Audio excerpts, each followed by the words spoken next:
And right before we start, my name is Diana Vasquez. I'm the BERDO Review Board Manager. The BERDO Review Board currently does not have an appointed chair, so I will lead us in a vote for acting chair for today's hearing or meeting. Does anyone on the board want to make a nomination for acting chair for today's meeting? I nominate Stephen Ellis as acting chair. Thank you, Board Member Lattimore. Is there a second?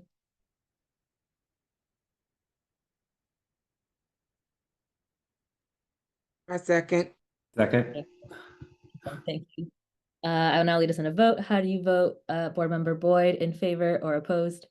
In favor. Board Member Ellis? In favor. Board Member Lattimore? In favor. And Board Member Nelson? Oh, I think you're on mute. In favor. Great. I will now hand the meeting over to Acting Chair Ellis and share my screen. Okay, thank you. Good afternoon. I am calling this public meeting to order at 5:04 p.m. in accordance with the Building Emission Reduction and Disclosure Ordinance regulations adopted pursuant to the Building Emission Reduction Disclosure Ordinance, Boston City Code Ordinance Section 7-2.2.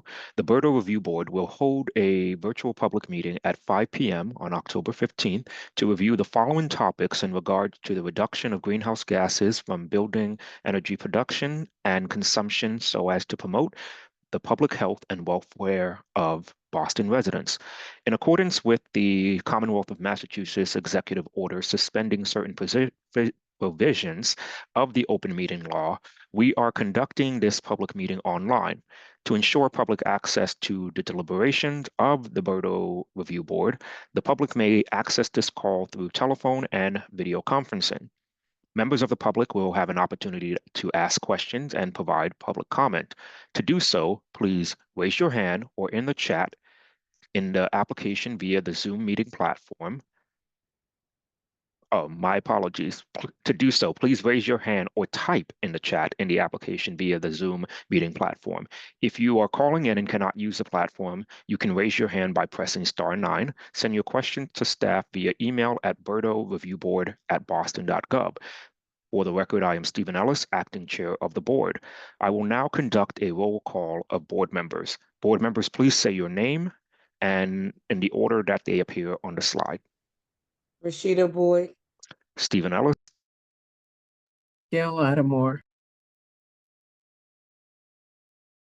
Jack Nelson. Staff will now introduce themselves. Hannah Payne, Director of Carbon Neutrality in the Environment Department. Diana Vasquez, BERDO Review Board Manager in the Environment Department. Claudia Diaz Martinez, Environment Department, Policy and Equity Advisor. Ziggy Chen, BERDO Review Board Assistant in the Environment Department. Here is the agenda for today's meeting and hearing. We are going to start with voting on 6 building portfolios. I want to note for the record that Match Charter Public School has rescinded their building portfolio application. Next, we will approve the meeting minutes from the last meeting, and then we will hear administrative updates. Then we are going to shift to our public hearing, where we will have a discussion and vote on the Equitable Emission Investment Fund awards for the 2024 application cycle. Finally, we will end with an adjournment. We will now hear some information about the building portfolio applications and discuss and vote on the applications. I will now hand it over to Diana and Ziggy.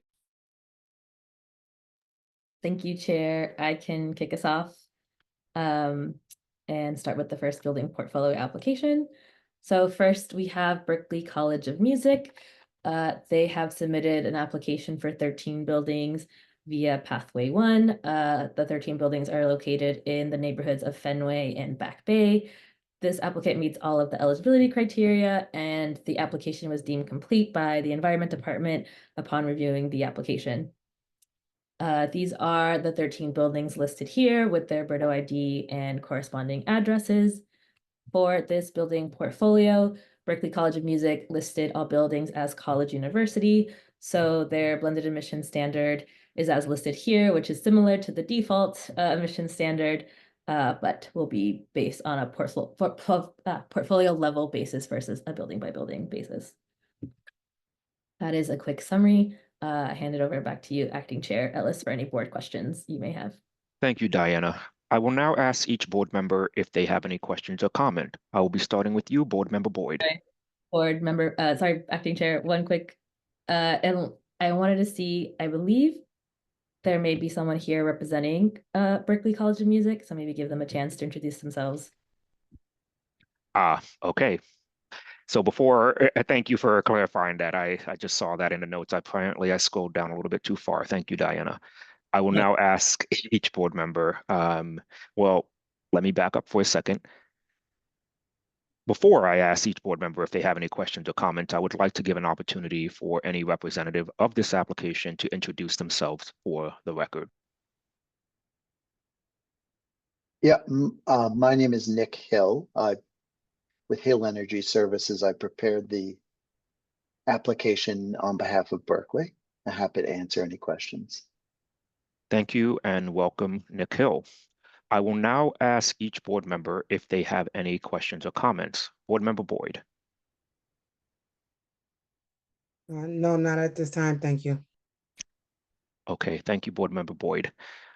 Forgive me, I am getting over a cold, so if I seem a little out of it, please forgive me.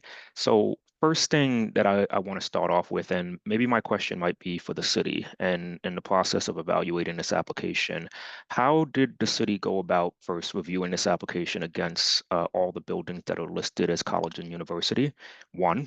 And two, I noticed that one of the properties were listed as having a different property owner, I believe Boston Conservatory Realty Corporation. And so I was just wondering if that was taken into account, because I looked against the IMP and I'm not sure if I was seeing this property show up, and that property was 31 Hemingway Street. I'll pause there for those first two questions.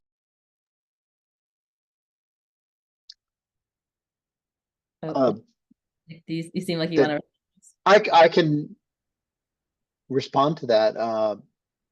Berkeley and Boston Conservatory merged, I believe, I don't know the exact time, but I believe it's within the IMP. It states that it covers both.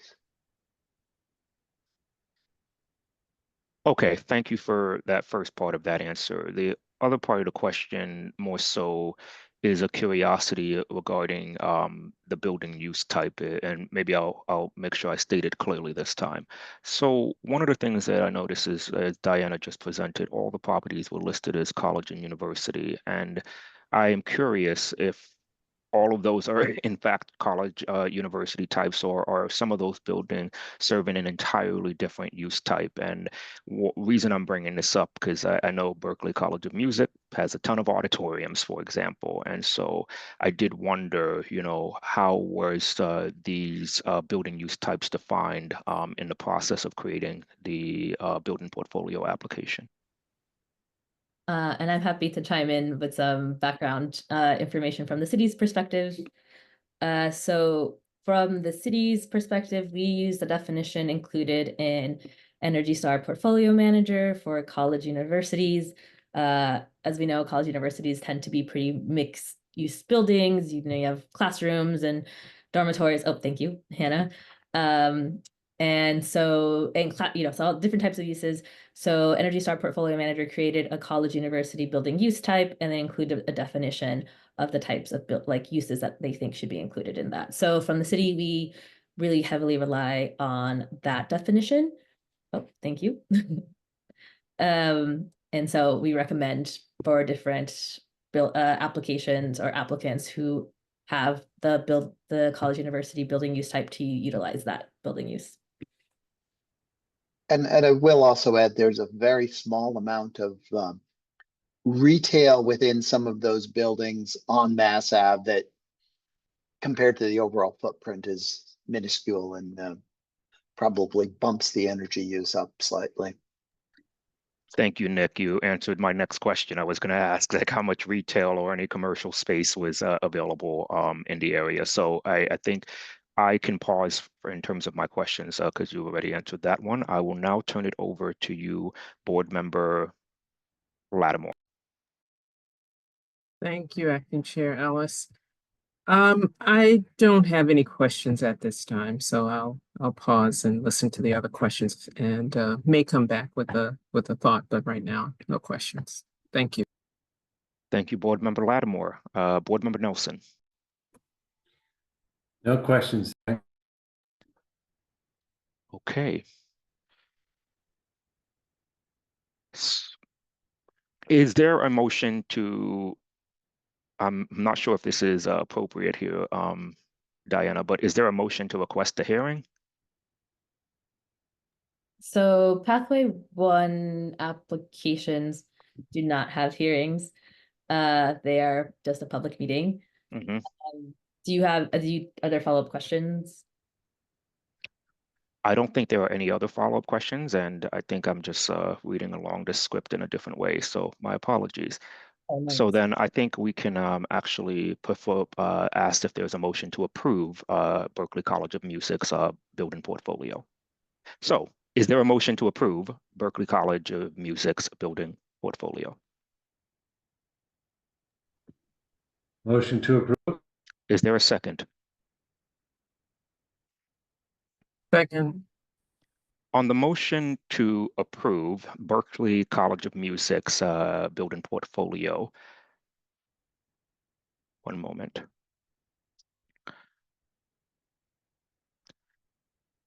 I'm missing my part of my notes. I'm just going to go from memory here. So on your motion to approve Berkeley College of Music building portfolio with standard conditions, how do you vote, Board Member Boyd? In favor. I am also in favor. Board Member Lattimore In favor. and Board Member Nelson. In. The motion passes. Thank you, Nick Hill, for being here to answer some of our questions today. And Thank you. Congratulations.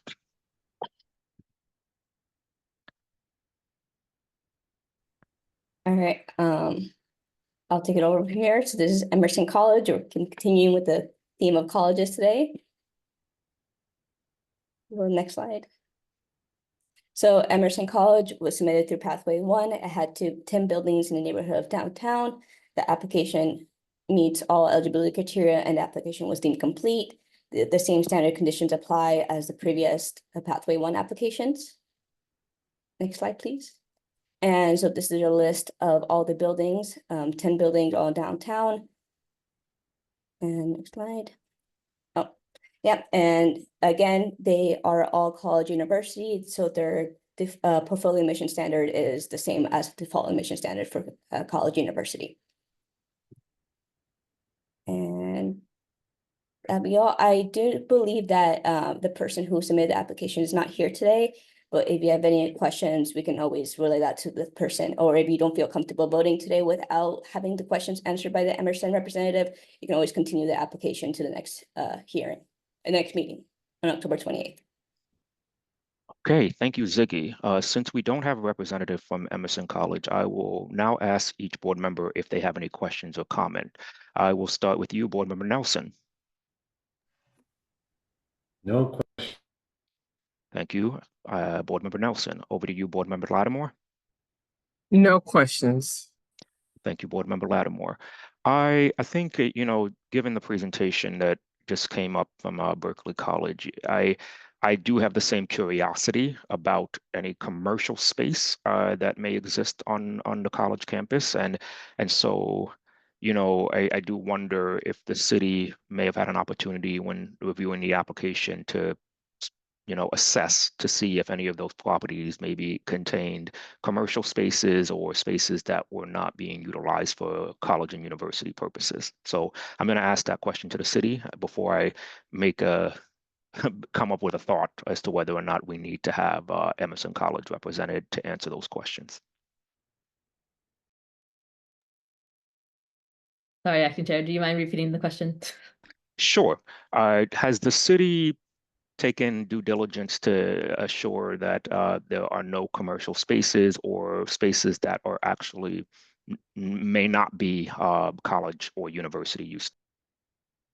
Yes, so we did, when reviewing the application, did speak with the representative from Emerson College. It's someone who works for the university full-time. They did not hire a consultant to submit their application for them. They originally submitted it with all college university as their building uses, but in the past have reported different building uses. So assembly for theater, different building uses, etc.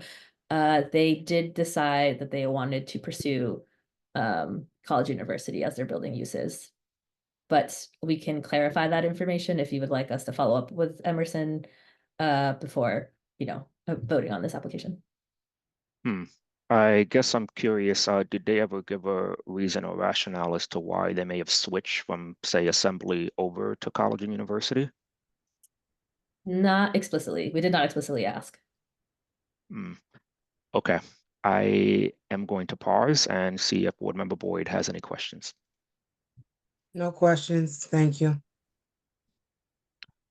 So I'm going to jump back to myself for a moment. I think it might be worthwhile just to have them be able to comment on their own application rather than making any assumptions about why they may have done one thing, or just to clarify, making sure that there are no commercial properties or no non-college/university use types. So I would personally I'm not sure if what the appropriate motion is, but I would ask if you can tell me what the appropriate motion is, Diana. I would like to hear from Emerson College. Yes. So one of the board members may make a motion to continue this application to the following meeting. And the Environment Department can reach out to the Emerson College representative. Either if we have specific questions now that we want to ask, we can follow up before the meeting, or we can invite them to the meeting to answer in real time. And Diana, if I may just add additional clarification there, the building that had some assembly listed before, and then as part assembly was previously reported as part assembly, part college university, includes the Emerson Colonial Theater. So that I think is a kind of a bit of a gray area of the definitions, but we can get that clarified, seeing as that's more of like a commercial theater operation. Yes, and thank you, Hannah. I think, if they're unable to be here in person with us, then at least being able to get that answered for the board. I think I would appreciate that. So, I would like to make a motion. I think I can make a motion. I would like to make a motion to postpone this application until we have some answers to the questions that have been asked. Is there a second? Second. Okay, so and how do you vote in favor or opposed to allow this application to be postponed until we have answers from Emerson College? Board Member Boyd. In favor, I'm also in favor. Board Member Lattimore In favor. and Board Member Nelson. In favor. Thank you all. We will wait until we get some responses from Emerson College to approve this building portfolio application. I will now turn it back over to Diana and Ziggy. Okay, next we have Boston College for another Pathway 1 building portfolio. And so this is for 32 buildings in the neighborhood of Brighton. The application met all eligibility criteria and it was deemed complete after we reviewed it. Again, the same standard conditions apply as other previous Pathway 1 applications. So this is part 1 of all the buildings. This is 16 of their buildings, and then if you go to the next slide, you will see the rest of the buildings in Brighton. And again, they decided to put all their buildings under college university, so their portfolio emission standard was the same as it would be for default college university. Thank you, Ziggy. Before I ask each board member if they have any questions or comment, I want to give an opportunity for any representative of this application to introduce themselves for the record. Okay, I'm assuming, Nick, you're also associated with this as well. Okay, we'll be chatting with you again, Nick Hill. Thank you. Yep. All right, I'm going to go in reverse order again. Do you have any? I will now ask each board member if they have any questions or comments. Board Member Nelson. No questions. Thank you, Board Member Nelson. Board Member Lattimore. Well, I assume that Acting Chair, that you'll ask a similar question of this applicant as you have of others, so I'll let you do that and I have no questions. Thank you, Board Member Lattimore. All right, so Nick, I have similar questions like I've asked for the previous application. Can you tell us a little bit more about Boston College's sort of makeup, and are there any sort of commercial properties that needed to be taken into consideration, or any properties that are not truly a college and university types? So I'll pause to see if you have any comments. Sure. There are no purely commercial properties, uses within the BC campus. This is the Chestnut Hill campus and some of the associated buildings in Brighton that I believe formerly belonged to the Archdiocese. You've got a wide range of uses given the way BC, given their status and occupancy, ranging from labs to the athletic facilities, the dormitories, the classroom buildings, administrative spaces. So it all fits neatly, I think, into the college university setting. One of the unique things about BC too is half the campus is in Newton.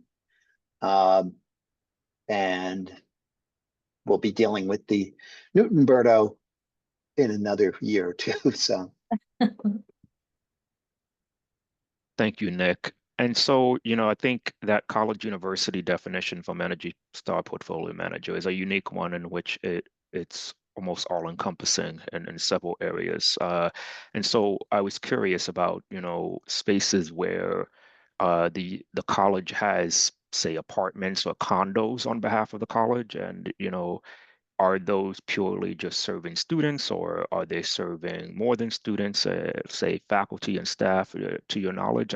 The one property, I'll admit that I did some spot checking. I didn't check every single property. I did not have the time for that, but I was looking at 2000 Commonwealth Avenue as one of those properties that I was curious about, because I was under the impression that it was a condo, but I may be wrong, and the tax assessor's record may need to be updated. But I'm wondering if you could comment on any of those sort of residential properties. 2000 Com Ave is essentially a high-end dorm. So they're student apartments, but it's not a. I saw that in the assessor's database as well. It's a dorm basically. Okay, thank you, Nick, for your responses. I appreciate it. Sorry, sounds like you were going to say something. No, I was just going to say there is some faculty. There is some. A couple of the buildings are used for religious faculty. So once again, they're probably more akin to dorms than in that they have bedrooms and communal living space than an actual classic faculty apartment. Okay.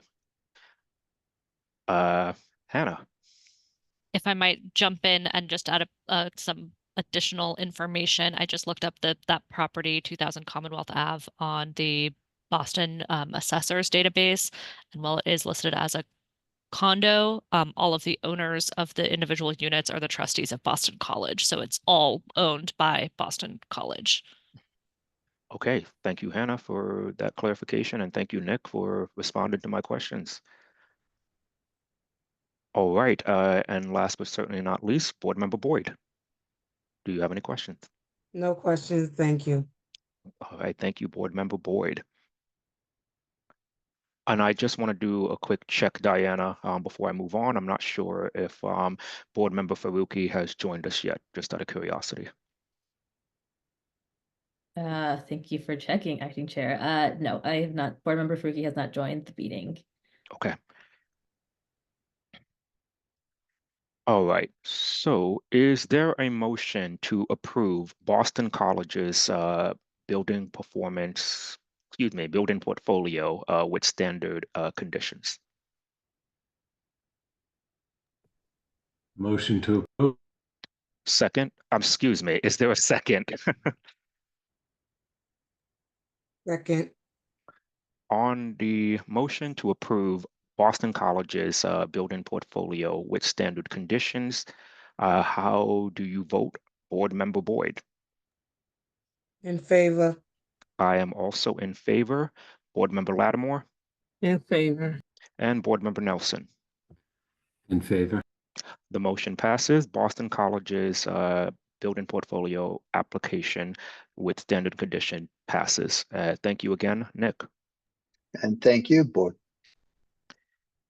Over to you, Diana and Zig. I can pick up here. So originally we had matched charter public schools slated on the agenda, but they actually have recently rescinded their application, so they've withdrawn their application and so forth. And therefore, we are just making a note that this application was originally slated, but is now has been withdrawn for the record. And next up we have, oh, yes, Board Member Lattimore, you have a question? Yes, I just want to clarify the charter schools that matches the charter school, as I understand. So charter schools all own their own properties. They're not at all part of the City of Boston school ownership buildings. Correct. Okay. I figured so much, but just wanted to re-clarify. Thank you. We have folks on from the city team Yeah. who for the city's application, portfolio application, who may be able to clarify. I think there may be a couple that where they're using BPS buildings as well, but in this case, these are not owned by the city. Okay, and where there are a couple that are using BPS buildings, are those buildings then are still owned by the city, and so therefore they're in the city's building portfolio application? Yeah, I'm not sure exactly on that. We can maybe hold those questions Maybe for the when they city, get to but that, the sure. matched charter school buildings that were in their portfolio application are owned by Right. matched charter school, Okay, so not the we'll city. hold Yep. that question then Yep. till the City of Boston's presentation. Thank you. Great, thank you, Board Member Lattimore. So the next application we have is Bismarck Street Owner LLC. So Bismarck submitted an application through Pathway 1. They submitted 2 what we call consolidated BERDO IDs for a total of 12 buildings in the neighborhood of Mattapan. And the applicant meets all eligibility criteria and the application was deemed complete. What I mean by consolidated BERDO IDs, so if several or multiple buildings share a meter, for example, there is no way to get energy data on an individual building basis. And so in some of those cases, we do what was called a consolidated BERDO ID. So this application is 12 buildings total, but it's for 2 BERDO IDs. And so that's what this table is showing, the different addresses and the 2 BERDO IDs. All of the buildings are multifamily housing. They're 2 apartment developments. And so the blended emission standard similarly is just across the board multifamily housing emission standards. And so the default and the blended are very similar. They're the same. Thank you, Diana. Before I ask each board member if they have any questions or comment, I want to give an opportunity for any representative of this application to introduce themselves for the record. Yes, hi, my name is Trinity Medina, and I represent Bismar Street Owner LLC. Welcome, Trinity Medina. Thank you for joining us. I will now ask each board member if they have any questions or comments, starting with you, Board Member Boyd. no questions at this time. Thank you. Thank you, Board Member Boyd. All right, so I think the application for me was pretty straightforward. I do have one question about the future, and more so wondering, is there an intention for Bismarck to sub-meter some of their buildings as they are considering how to go about, addressing emissions and addressing energy usage for each of these buildings? That's quite a lot of buildings to have to share 1 meter. So I'm just curious, are there any sub-metering efforts being taken into consideration? As part of the decarbonization program, we're working with lean multifamily program and different programs to electrify, basically just get rid of oil, going full electrical, and this will bring each individual meter an electric meter paid by the owner, because we're not passing it down through the affordable program to a tenant. So we are individually doing meters for every building for the electrification program. Okay, thank you for that response. I appreciate it. I will now turn it over to you, Board Member Lattimore. Yes, I would just have a general comment that I think that we as the review board need to consider, and that is this property is located in what I believe is an environmental justice neighborhood, but does not require an environmental, justice review, an EJ review. And I think that's just something that I know we've gone through some trainings in the past on different matters, but I'm trying to understand why we are only requiring EJ review for building owners that apparently are in EJ communities, as well as have buildings in the portfolio in non-EJ communities. That to me is, I'm just trying to make sense of that. So that's something I think we should, if possible, review. And if there are any comments from the city that I'd like to hear, but that was just confusing to me as I looked at this property that's squarely in Mattapan, but yet doesn't require an EJ review. So that's just a general comment and something that I am asking that we look at again to see if there's anything that we can do there. Or do we have the ability to, have properties that are solely in EJ communities require EJ review? So that's one comment. The question I have to the building owner representative, Ms.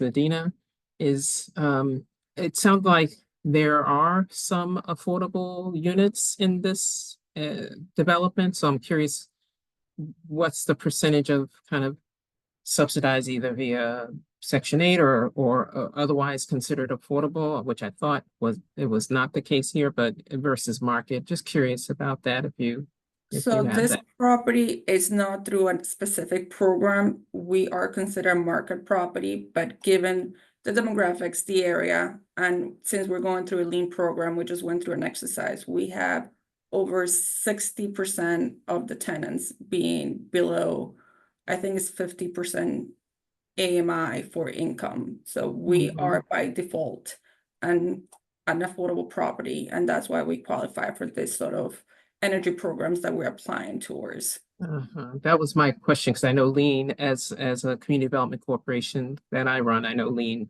tends to be for buildings that are considered affordable, or have a certain level of affordability. And that's just another question I have about kind of how that jives with the, pathway 1 issue. I'm just frankly a little confused about that. So if the city can help bring some clarity for me, that would be helpful. Yeah, I'm happy to answer that question about the Pathway 1 and the EJ review. The intention behind the environmental justice review for portfolio applications is really to get at potential discrepancies within a portfolio in how a building owner is investing in properties across the city in and out of environmental justice communities, or if they have market rate and affordable units, making sure, that we have some checks in place to see how they're investing in their properties that maybe have more low-income tenants or are in environmental justice communities versus in other parts of the city that are more affluent. So it's really meant to get at the discrepancies. And that's why if a proposal like this one is just, one owner and the buildings in this case the properties are adjacent to one another, kind of treated as one property. There, aren't big discrepancies that might be made across the portfolio in terms of those investments than say if there was this property and another property in the portfolio that was in Back Bay or downtown. Thank you. I understand that issue. So thank you, Hannah. That's really helpful. And I remember now the discussions that we've had during the training period. Just another question to Ms. Medina. Do you anticipate any change in that percentage, 60% affordable, for the property or what's that look like going forward? So, as you might know, through lien, we'll have to maintain it, and most likely, we are in the process of talking to the city of Boston about increasing the programs and making the property as affordable as we can. So we are in talks with the city of Boston right now.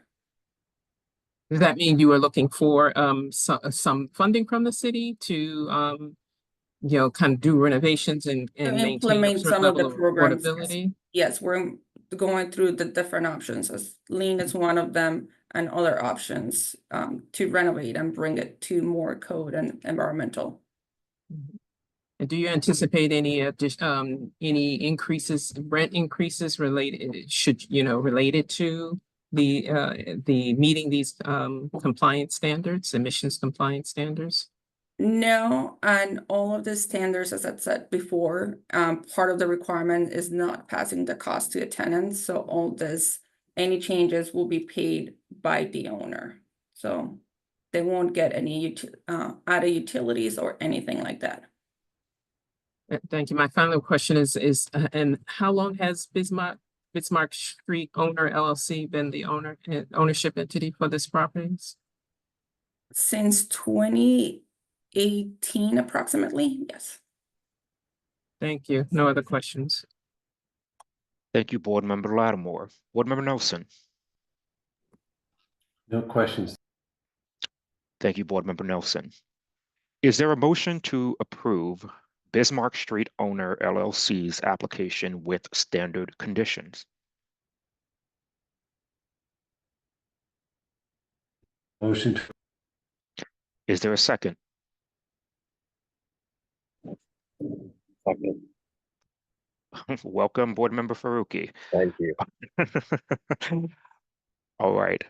On the motion to approve Bismarck Street Owner LLC's building portfolio application with standard condition, how do you vote? Board Member Boyd. In favor. I am also in favor. Board Member Faruqi. Favor. Board Member Lattimore. In favor. And Board Member Nelson. In favor. The motion passes. Bismarck Street Owner LLC's building portfolio has been approved. Per the regulations of the Environment Department, we'll send a copy of the written decision letter within 7 days. Thank you. I will now, okay, thank you. I will now turn it back over to Diana and Zid. So we are at our final building portfolio application on the agenda, which is the City of Boston. So the City of Boston has submitted actually, before I get into the actual application itself, the City of Boston submitted their application or our application via Pathway 2. And just a quick reminder on the differences between Pathway 2 and Pathway 1. So far, we've heard applications for only Pathway 1 building portfolios, and this will be our first Pathway 2. So the review board may vote to hold a hearing for Pathway 2 applications, and just a quick highlight of what the difference is between a public meeting and a public hearing in this context. So this would mean that the review board formally invites the applicant to prepare slides and present on their application at a following scheduled meeting. The applicant then presents on their application and any sort of requested information related to impacts on EJ populations from the review board. And the review board will accept public comment regarding the application. So far for Pathway 1, there really isn't an opportunity for public comment from the general public, but for a hearing that would be open to the public to submit a comment. The review board for pathway 2 may vote to approve with standard conditions, approve with special conditions, or deny an application. And a reminder for what special conditions mean under pathway 2. These are conditions that are relevant to the distribution of benefits that come from decarbonizing buildings because of BERDO within environmental justice populations. So some background on the City of Boston's application. This was submitted through Pathway 2, as I mentioned. There are 370 buildings in the City of Boston's portfolio, located in all of the neighborhoods of Boston. And just a caveat or just a little reminder. So this application, the 370 buildings, does exclude Boston Housing Authority buildings. So no BHA buildings are submitted in this portfolio application. And all City of Boston buildings are subject to BERDO, as it is written in the ordinance. So regardless of size or unit count, any building owned by the city is subject to BERDO. And so that is also why the portfolio is quite large. We did not include a list or table of all 370 buildings as we did in the other for the other applications, but we do include a link to a public spreadsheet that includes all buildings if folks are interested in seeing that. And the building use types included in the application are healthcare, multifamily housing, office, services, education, lodging, retail, storage, assembly, food sales and services, and manufacturing. The default emission standard per building is education. Boston Public Schools is the largest building use type within the portfolio, so education would be the default. And then for just BPS buildings, we can break it down more specifically if the board would like per building. But then the portfolio blended emission standard is 5.2 starting in 2025, 3.2, 2.3, 1.5, and 0.8 kilograms of CO2 equivalent per square foot per year. So that is a quick summary, but I know we have some, also forgot about this. For Pathway 2, we do have maps that are submitted as part of the application process. So the City of Boston has prepared for maps with the different portfolio or the different buildings and parcels visually distributed on the City of Boston's map. We have an environmental justice map. So in this, for BERDO, we utilize the state of Massachusetts definition of environmental justice. So that includes distinction for income, language isolation, minority population, and any combination of those. So this is a map of all the parcels within the City of Boston that are subject to BERDO and the different EJ populations in which they are located in. We also have an asthma prevalence map. So this is a map with the different rates of asthma prevalence and where the City of Boston buildings are located. We have an urban heat island index map that highlights some of the hotter parts of the City of Boston and some of the cooler parts of the City of Boston during a heat emergency. And lastly, a respiratory hazard index map. Something that may be worth noting here is that the respiratory hazard index in the City of Boston is actually not very high. So the whole city is actually not very high. So this is a relative index to just the City of Boston. And then one last thing I guess I will highlight is in this example, the black pin is a residential building. The lighter pink pin is a combined heat and power plant. And then the darker purple is all of the other City of Boston buildings in this portfolio. So the review board members should have this available in your folder. Should you want to like zoom in and see it in a more, closely. But those are the 4 maps that were submitted. And then I know we have some City of Boston representatives, so I'll hand it over to you, Acting Chair, if you'd like to ask them any questions. Thank you, Diana. We'll be starting with you, Board Member Boyd. Or sorry, Acting Chair, do we want the representatives to introduce themselves? Oh, sure. I apologize. I'm thinking y'all are the representatives. My apologies. Before I ask each board members if they have any questions or comments, I will give an opportunity for any representative of this application to introduce themselves for the record. Yeah. Hello, review board members. Great to be here. Myself and my colleague are on the line to answer any questions that we can at this, given the context of the meeting. And yeah, I am the director of the Municipal Energy Unit. I'll pass it over to Abe. Good evening. My name is Abraham Ferreira. You can just call me Abe, Energy Analyst in the Environment Department.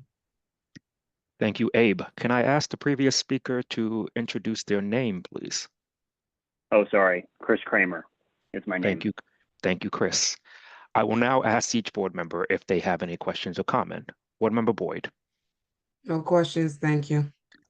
All right, so this is a massive portfolio, number one. So I actually want to start with the exclusion of Boston Housing Authority. Can you give us some insight as to why the Boston Housing Authority was excluded from this building portfolio? Yeah, there were, I think, a couple of reasons. I believe that the Boston Housing Authority is still working on submitting a kind of all of their up-to-date information for building portfolio application. If they choose to go that route, we were ready and we wanted to get our portfolio application in so that we could be considered for the first compliance year cycle of 2025. Also, they're just given the nuances of how capital planning works and how the kind of change that we can affect on our buildings through capital investments. While the city does commit some funds to the Boston Housing Authority, we included buildings in our portfolio where we have a direct role in making capital upgrades. So I would say those are the two primary reasons that Boston Housing Authority was excluded. Thank you, Chris.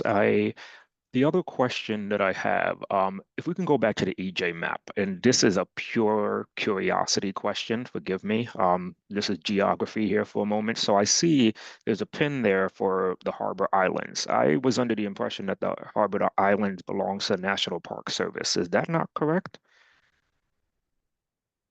So there may be so there are obviously many harbor islands. That's Long Island. And actually, we also are reporting for buildings on Moon Island, which is technically in Quincy, but they are city properties, and those are part of our portfolio application. So on Long Island, there are Boston Public Health Commission buildings, the Long Island campus, and we are including Boston Public Health Commission in our portfolio. So that's what that pin is marking. I see. Thank you. And lastly, I did give Diana a heads up that I would be saying this, because this is the first pathway to building portfolio application.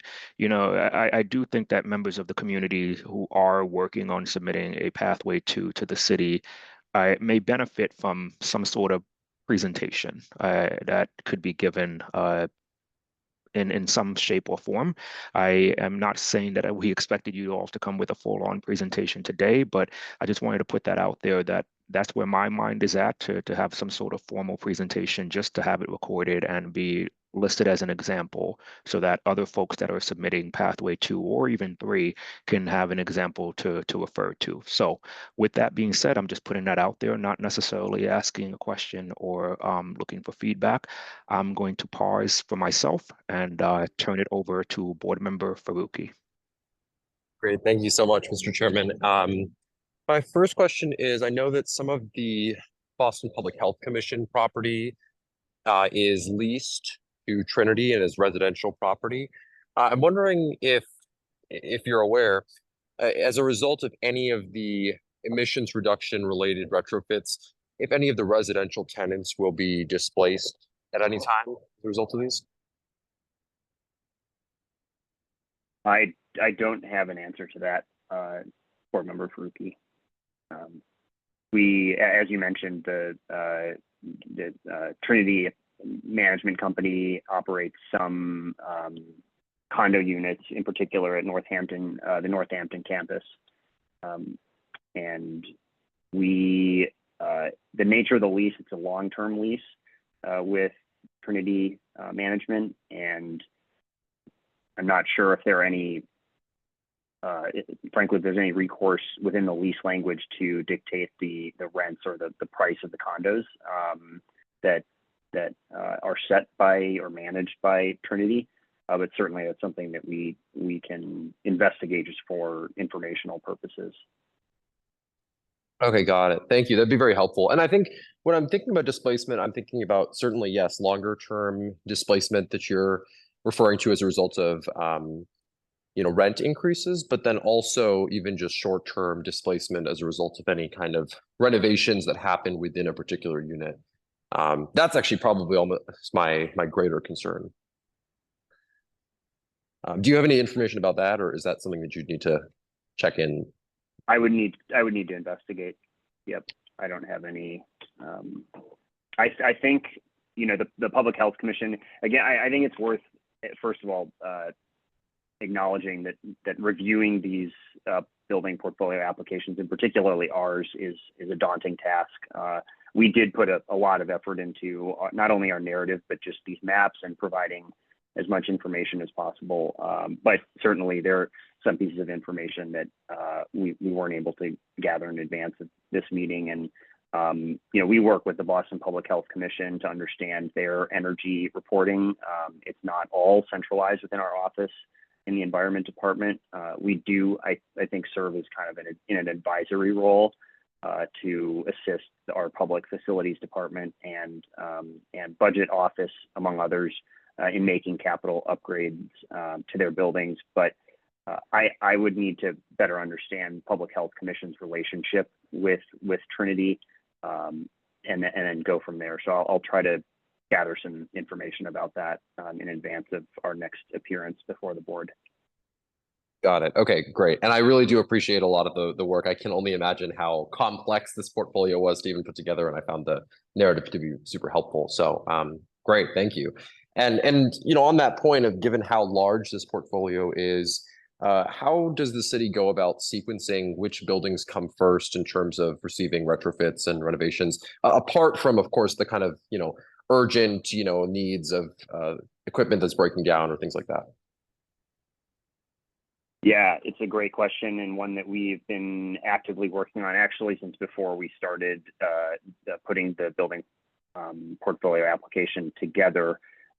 So the city is two separate efforts that will definitely inform our kind of a sequencing of capital upgrades. The facilities condition assessment for BPS, which is kind of discussed in some detail in their latest long-term capital plan, which is a public document that we, I believe, reference and link to in our narrative. So you can look to our narrative for BPS's long-term capital plan, but also the non-BPS building facility condition assessment. So those are two really important fact-finding missions. I wouldn't call them energy audits specifically, but they do gather a lot of information about the existing conditions of energy consuming equipment in city buildings.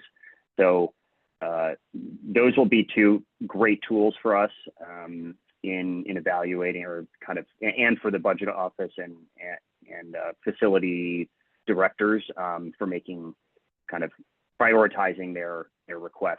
There are a lot of deferred capital upgrade requests in the city's pipeline, and those two studies will prove really helpful. We've also, within the Environment Department, started to develop a kind of a ranking methodology that, again, would be kind of an advisory or a tool that our budget office and public facilities teams could use when they're trying to evaluate different requests for capital spending. We understand, basically we took all of the factors that go into these four maps and others. We're considering, BERDO is primarily concerned with emissions, but of course, environmental justice benefits, cost of energy. We're looking at the energy cost per square foot.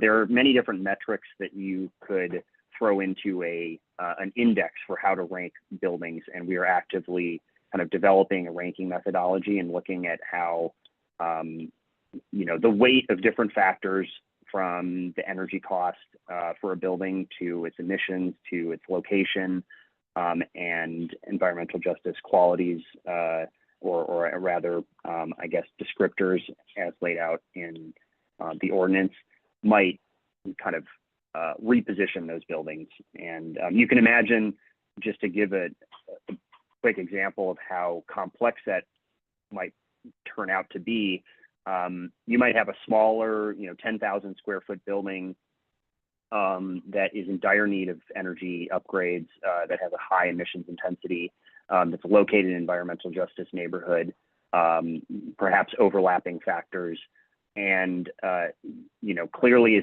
would be a candidate. But maybe we have another building in the city that is 10 times its size, 100,000 square foot building that is maybe closer to what its individual emissions threshold might be, but action, in a larger building, kind of you get more economies of scale, I guess, for lack of a better term. So those are all things that we would hope to consider in such a ranking methodology. But again, it's really, it's something that we're actively developing, and I think, I guess that's how I'd respond to that very grand question. Sure. Okay, great. Yeah, that's very interesting. And I'm familiar with the facilities condition assessment that BPS did. So yeah, I think that gives a pretty good starting point for a pretty significant chunk of the real estate. So great. All right, thank you. I don't have any more questions for the city. I do have one question, I guess, for you, Mr. Chairman, like in terms of the presentation that you were requesting. I'm interested by that. And are there particular things that you would want to see in that kind of a presentation? And would this be the applicant doing that presentation?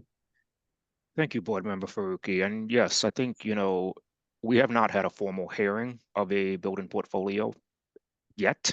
And to date, I do think about those applicants that are submitting pathway 2 and 3 to be able to see what an example looks like. I do think that, there are folks that are using our recordings as reference videos as the type of questions that the board would be asking, but it's also one opportunity to see how would a hearing look before the board, and how would they present on things such as the work that they will be doing to making sure that they consider environmental justice benefits and so on and so forth. So I'll pause there. I hope that answered your question. I have way more questions, but I did not want to dominate the time.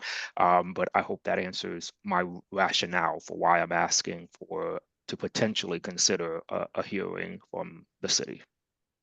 Sure. Yeah, that is very helpful. I think that could be helpful, especially given the complexity and the geographic range of the city's portfolio as a model for other portfolios. So that's great. All right. No other questions at this time for me. Thank you, Board Member Faruqi. Over to you, Board Member Lattimore. Thank you. And I appreciate Board Member Faruqi's questions, because those were along the lines of the questions that I had. But I do want to kind of follow up a bit more on some aspects of them. So the number of residential units, I read the application. I thought it was, really robust, and I appreciate, as Board Member Faruqi said, the time and energy that went into putting it together. But just curious about besides the Trinity property. For some reason, I got the impression there might be maybe a couple of other residential units in the city's portfolio. Is that the case? I think all residential units, and if we just looking at this map, I see one black pin. Yes. Mm-hmm. And I believe that's probably for the Trinity, the condos at the Northampton campus. I see. Okay. That's what we call it, the Northampton campus, Right. just across the street from Boston Medical Center. I believe those are the only what we classify as residential units. There are other Boston Public Health Commission buildings that have residential spaces. Okay. And when you say condos, is that a commercial condo between the city and Trinity, or is that individual condos and that Trinity has sold for residential purposes? And yeah, it's a good clarifying question, because they are, in this case, they're residential, is my understanding. They're residential condos as part of that building, but the city also does lease space as a condo kind of resident, and there are condo spaces that are leased to third parties in a few instances in city-owned buildings. Okay, so But those would be commercial, not residential. But the building is a city-owned, the entire building, city-owned. I'm just trying to understand that structure where there's another entity that has condos and yet it's city-owned. You talked about a lease, long-term leases. I'm just trying, as an affordable housing developer, I'm just trying to understand that structure. I'm sorry if I froze. Let me go off camera. I hope you can hear me. We can hear you. Mm-hmm. Okay. Sorry, I froze for a minute. I hope you can hear me. Yeah, I heard the question, and yeah, it's Boston Public Health Commission or City of Boston, to make it simple, building that has a long-term lease agreement with Trinity Management, and they manage a building with condos. The history when the building was turned into condos, when it was developed, how long the residential condo units have been there, and any ongoing terms of that lease that's something I would have to investigate further. I'm just curious and think for my purposes, it'd be really helpful to understand structurally how that works, because I'm just trying to understand it, and that may have implications for, the questions that I might ask, because that is an unusual structure. And then also, let's see, I had similar questions about the impact on low and moderate income individuals, and if there's any affordable condos in that building, and how, that kind of thing, how that, interacts with resident stability. Similar questions that Board Member Faruqi asked, but it sounds like you need to get more information there. Also, just something that's on the side, I'm sorry, Chris, you came off. Were you going to say something? No, go ahead. I was going to clarify something. Sorry, Abraham here. I'm just going to clarify something on the map. So apologies for freezing just as I'm speaking. So the condo that's located, the black pin, that one, it's located in EJ community. That's one building. And then the other building, it's in Long Island. That's where the two buildings come. So we didn't label it as black because that is not located in an EJ community, but there is a residential building in Long Island. I apologize. I froze. So I didn't hear everything you said. You said there's a Trinity building as well as another building on Long Island. Is that what I'm understanding? Yeah, the two residential buildings that we refer to here. One is the Trinity condos that black pin.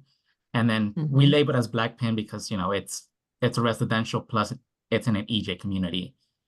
But the other residential building, it's in Long Island, and that's not in an EJ community. So we didn't specifically label as black with the black color.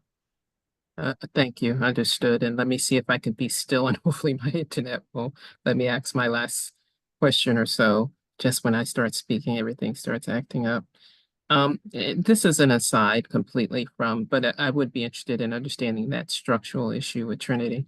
And I think it's a great idea to do a presentation. I actually have, pointed people to the BERDO website to look at the city's application as well. So I think it's a great suggestion to do that presentation here.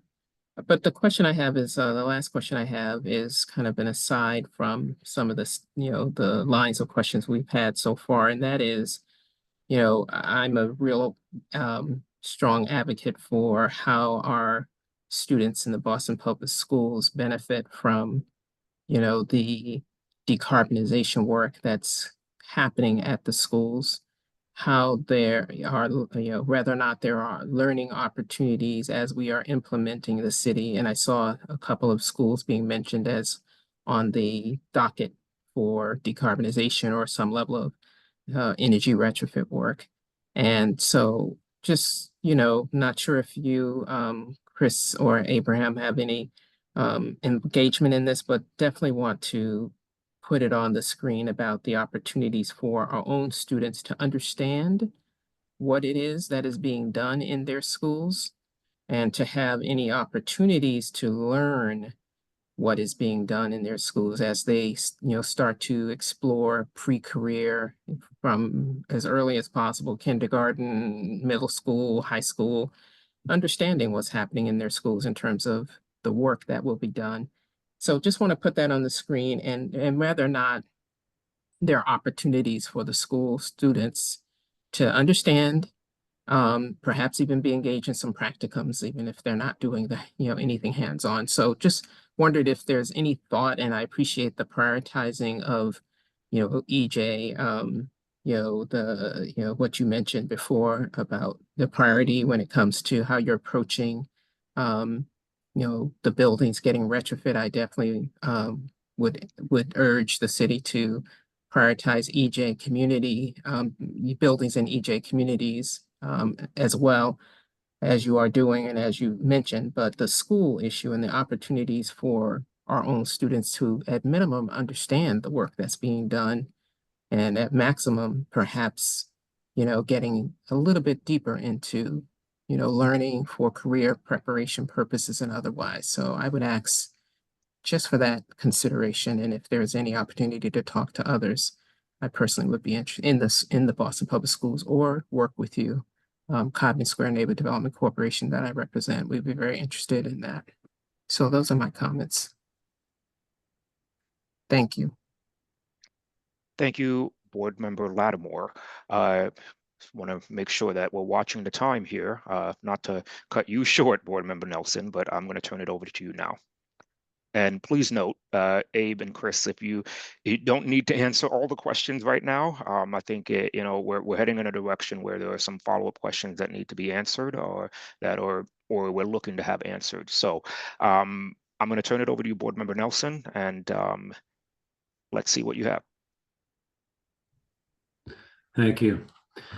So the reason the city went down pathway 2 is because of the CHP plants. That's correct. Combined heat and power plants. That's correct. And in the BERDO Environmental Department is looking for portfolios that have cogen plants to come up with a specific emissions plan so that we can make sure that the cogen systems that are in EJ communities are dealt with somehow? Is that really why that is? Hannah and others? So I can answer that one. So that's one of several factors that makes the City of Boston's portfolio a pathway 2 portfolio that needs the environmental justice review. There are also I need to look back at the rules. Maybe Claudia, you have it in front of you, but there are other reasons why that make it a pathway 2. And the reason that combined heat and power was included as a kind of triggering factor for requiring that extra review is because of the more concerns around like local air pollution and local air quality in EJ neighborhoods, and knowing that combined heat and power has like more of a concentration of fossil fuels and potential for more impacts on local air quality. Right. Okay, that's what I thought. Now, when I looked through the city's submission, I didn't see any particulars on the cogen systems that they have. The size, the vintage, the emissions control systems that are in place. But I assume that all of that will be considered in their emissions plan that they're required to develop. Correct?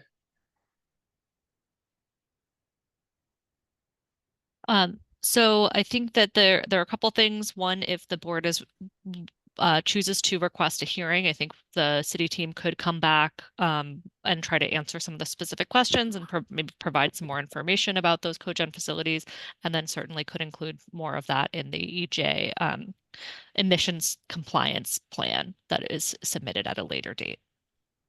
Okay. Okay. And how long do they have to prepare that? Diane or Claudia? 2 years. So after Years. an approval, there's a 2-year gap. Okay. Okay. The thing with CHP is that it has a lot of other benefits. It can keep costs low. It can provide resiliency in the event of a normal power outage. So but I assume all of that will be considered in their plan that they have 2 years to prepare, correct?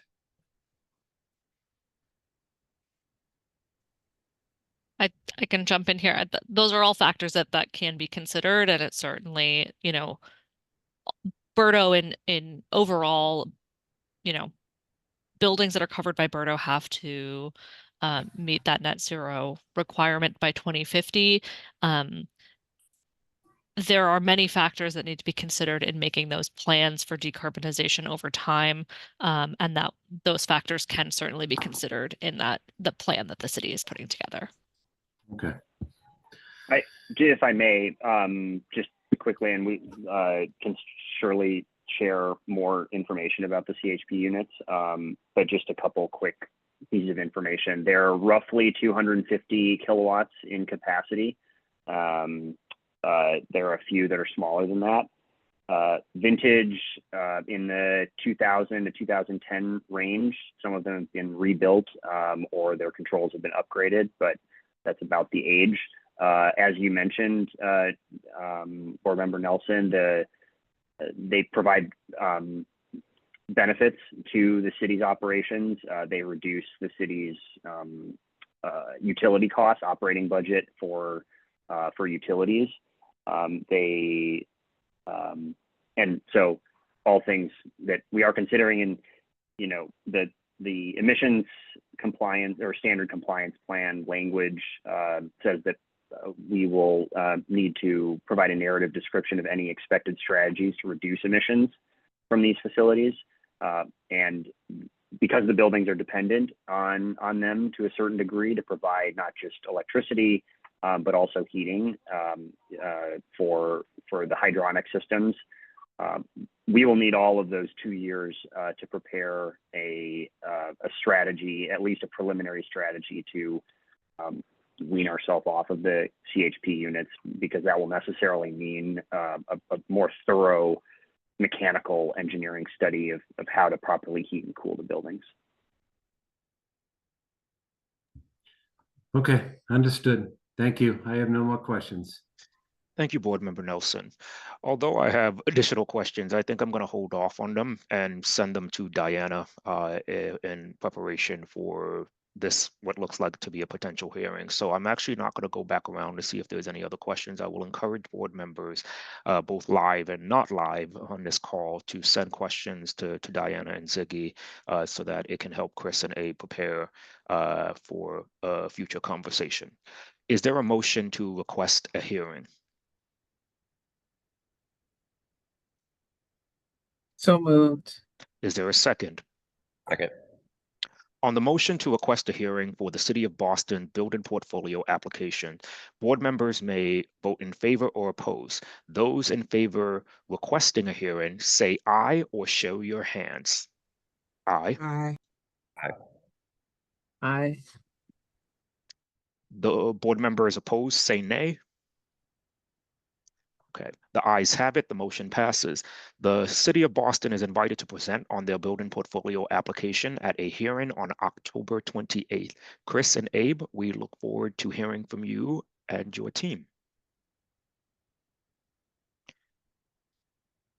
All right. Second on the meeting agenda is to approve the previous meeting minutes from September 23rd. Are there any questions or comments regarding the meeting minutes? Is there a motion to approve the minutes? So moved. Is there a second? Second. On the motion to approve the meeting minutes, board members may vote in favor, oppose, or abstain if they did not attend the last meeting. Those in favor of approving the meeting minutes, say aye or show your hands. Aye. Aye. Aye. Board members abstain, say abstain. Abstain. Okay, the ayes have it. The motion passes for the meeting minutes. Next are administrative updates. Ziggy. Oh, okay. So I just want to give a quick update on the number of flexibility measure applications we have received. In total, we have received 18 building portfolio applications and 4 ICS applications. All ICS and building portfolio applications have been reviewed, and applicants have been notified of their status for all applications that have been submitted. And we have received 2 resubmissions from long-term hardship compliance plans from the zoo and the aquarium. So we're checking the resubmissions for completeness at this point, and then we'll get back to the board with if those are deemed complete. We're still waiting next steps for the mayor's office for the 2 vacancies on the board. We passed on the 3 nominees that we got, but hopefully the vacancies will be filled by the beginning of next year, and we can start the year with a full board. Dana, can you go to the next slide? I just wanted to review our timeline. So I want to point out that October 1st was the short-term hardship compliance plan deadline. We received 2 short-term hardship compliance plan applications. We're reviewing those for completeness like the other applications. I also want to bring to the attention of the public that we are still continuing to accept short-term hardship compliance plan applications on a rolling basis, provided there is an explanation of unforeseen circumstances in the submission. Past October 1st, we do want to note that we recommend applications be submitted as soon as possible, so it takes a bit of time for us to review the applications, and so everybody has certainty in their emissions compliance planning. And also looking forward to future meetings. Again, the November 11th meeting is going to be falling on Veterans Day, so we propose for the meeting today that we move the meeting to Tuesday, November 12th. And I'm asking to the board if that works for you guys, and we can make a note of that on the public document with the meetings.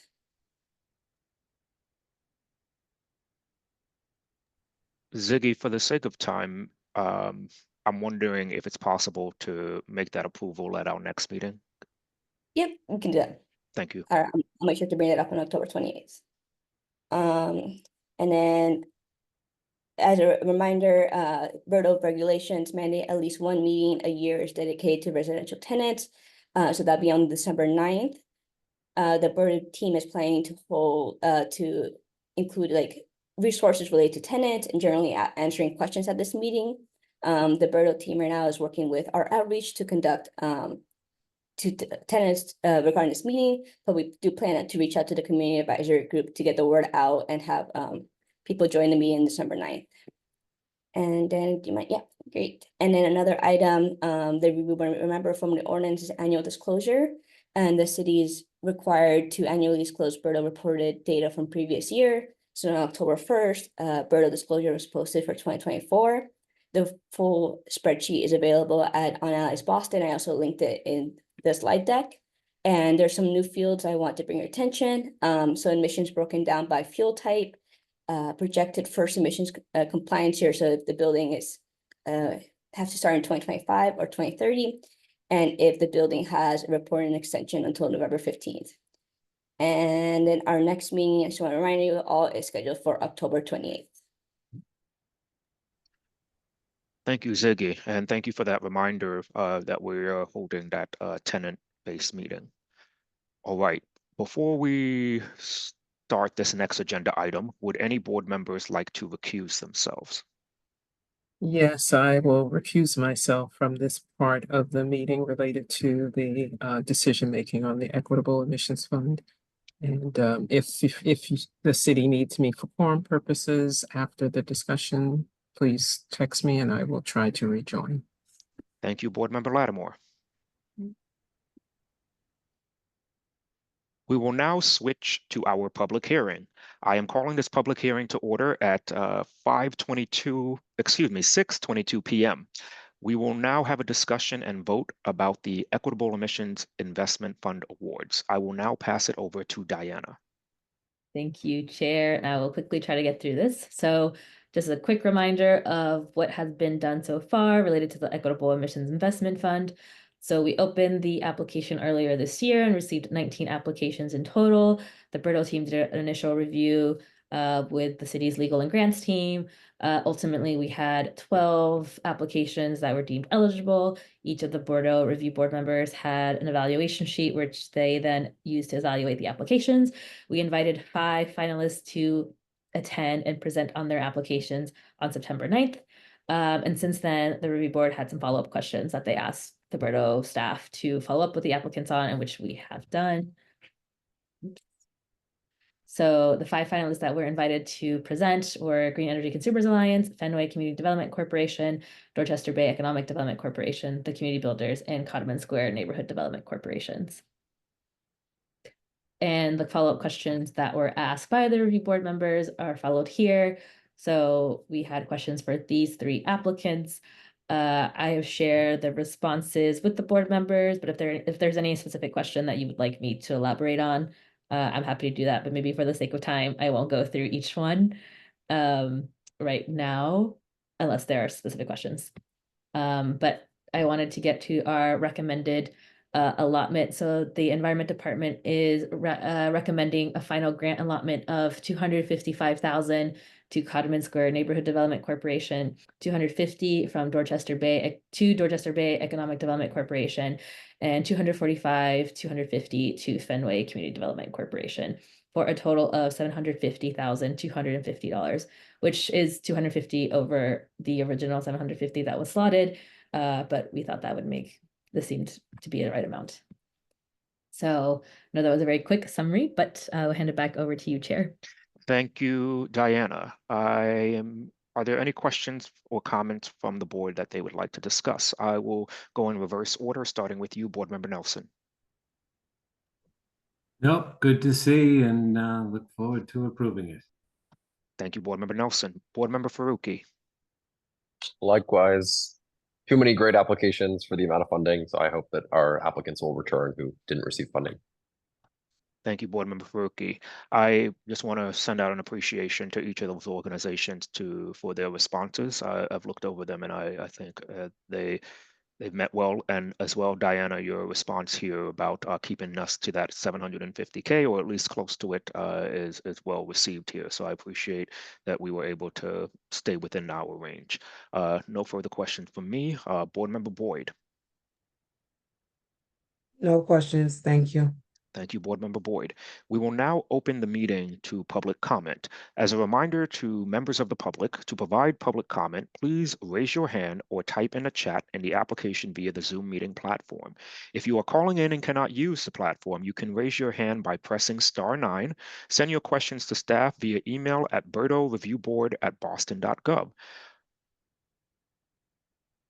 Are there any questions from the public?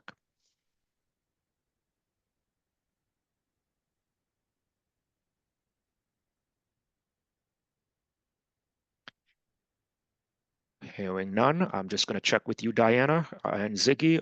Were there any questions sent to the BERDO Review Board email? Thank you, Chair. No questions to the BERDO Review Board email. Thank you, Diana. Is there a motion to approve the city's proposal as is? Motion to approve. Is there a second? Second. On the motion to approve the city's proposal as is, how do you vote? Board Member Boyd. In favor. I am also in favor. Board Member Faruqi. In favor. And Board Member Nelson. In favor. The ayes have it. The motion passes. The Equitable Emissions Investment Fund Awards for 2024 have been decided. The city will reach out to these organizations with the next steps. Yay, congratulations, Review Board. Yeah. The first Equitable Emissions Investment Fund round. Yes, congratulations to Codman Square, Dorchester Bay, Economic Development Corporation, and Fenway Community Development Corporation. All right. Is there a motion to adjourn this meeting? Motion. Is there a second? Second. Okay. On the motion to adjourn the meeting, board members in favor say aye. Aye. Aye. The ayes have it. The motion passes. This meeting is adjourned at 6:28 p.m. Thank you all. Thank you. Be Thank you safe. so much.